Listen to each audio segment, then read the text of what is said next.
Good morning, Radhe Radhe सभी को। देखिए, आज मैं पढ़ाने वाली हूँ इतिहास एक परिचय। इतिहास यानी कि आप ये एक पेज अगर अच्छी तरह से रट लेते हो तो ये दो मिला के तो आपका इतिहास बहुत हद तक समझ में आ जाएगा। सिर्फ वो पहला क्या होता है ना, बेसिक नॉलेज।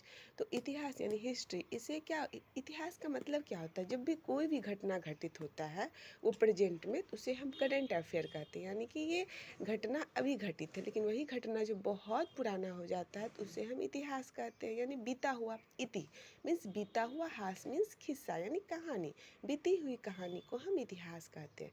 अब ये इतिहास को 3 खंडों में बांट दिया गया ताकि आसानी से हम अध्ययन इसे कर सकें। मतलब अध्ययन की दृष्टि से ही हम इसे डिवाइड करते हैं। तो इतिहास को 3 भागों में, एक होता है प्राग ऐतिहासिक काल, आद ऐतिहासिक काल और ऐतिहासिक काल, जैसे प्री, प्रोटो और हिस्टोरिकल। तो देखिए, ये प्राग ऐतिहासिक काल को भी इतना बड़ा ये काल था, इतना बड़ा ये काल था कि इसे भी 3 भागों में बांटा गया।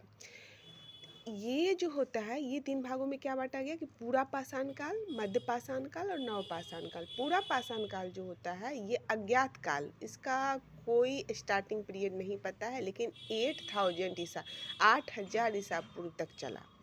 और मध्य पाषाण काल 8000 से 4000 ईसा पूर्व और नव पाषाण काल 4000 से 2500 ईसा पूर्व तक चला।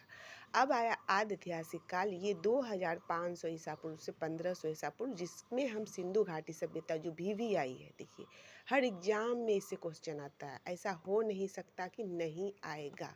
तो इसे आप पूरी तरह से ही मतलब रट क्या घोल के पी लीजिए। तो सिंधु घाटी सभ्यता 2500 ईसा पूर्व से 1500 ईसा पूर्व तक चला। उसके बाद आ गया वैदिक सभ्यता, ये 1500 ईसा पूर्व से 600 ईसा पूर्व चला। वैदिक सभ्यता को भी 2 भागों में बांटा गया। ये भी सभ्यता थोड़ा बड़ा था।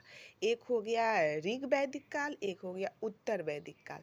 ऋग वैदिक काल जो था वो 1500 ईसा पूर्व से 1000 ईसा पूर्व तक चला और उत्तर वैदिक काल 1000 ईसा पूर्व से 600 ईसा पूर्व चला। अब 600 ईसा पूर्व के बाद जो काल आया, बहुत ही फेमस काल था, जिसे हम ऐतिहासिक काल के रूप में देखते हैं।